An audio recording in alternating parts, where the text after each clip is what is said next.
আমি ফটো এখন যিমান এডিট কৰো তাৰে আধাহে যদি আমি আমাৰ চৰিত্ৰ এডিট কৰি ল'ব পাৰো তেন্তে হয়তো জীৱনবোৰ আৰু অধিক সুন্দৰ হ'ব। জীৱন তেতিয়াই সহজ হৈ উঠে যেতিয়া বাস্তৱতাক মানি লোৱাৰ শিক্ষা আয়ত্ত কৰাত সফল হ'ব পাৰি।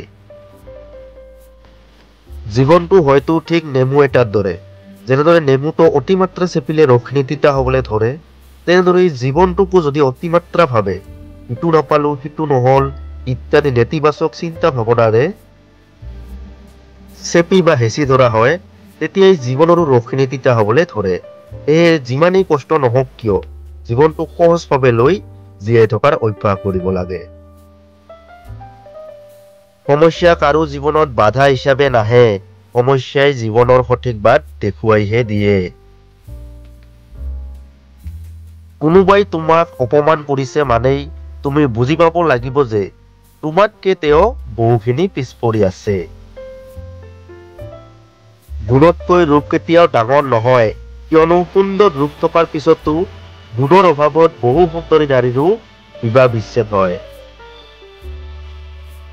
কি যে আচৰিত, গৰুৰ পোৱালি গৰু হয়, মেকুৰীৰ পোৱালি মেকুৰী হয়, কিন্তু মানুহৰ পোৱালি চিৰদিন হিন্দু মুছলমান জৈন খ্ৰীষ্টিয়ানহে হয়। ভালপোৱা এনে এটা অদ্ভুত অনুভূতি, ভালপোৱাত ডুব গলেহে ইয়াৰ কিছু মহিমা বুজিব পাৰি।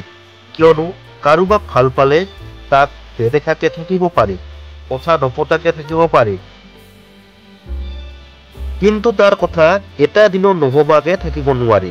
ভাল লগা জনৰ কথা ভাবি মনত যি তৃপ্তি পোৱা যায় সেই তৃপ্তি পৃথিৱীৰ আন কতো পোৱা নাযায়।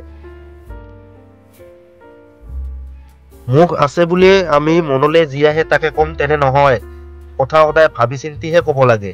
কিয়নো কোৱাৰ পিছত আমি কথাখিনিৰ অধীনত থাকিবলগীয়া হয়। যদিহে কথাখিনি ভালেই কোৱা হল তেন্তে অলপ হলেও সন্মান লাভ হয়, আৰু বেয়া কথা কোৱা হলে মান সন্মান আদি কৰি বহুখিনি হানি হৈ যায়। ভিডিঅ'টো চোৱাৰ বাবে ধন্যবাদ।